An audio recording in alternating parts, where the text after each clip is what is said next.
सूरज कब दूर गगन से, चंदा कब दूर किरण से, खुशबू कब दूर पवन से, कब दूर बहार चमन से।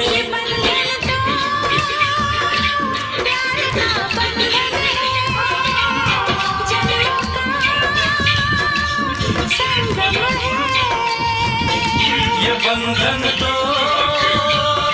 प्यार का बंधन है, जन्मों का संगम है। सूरज कब दूर गगन से, चंदा कब दूर।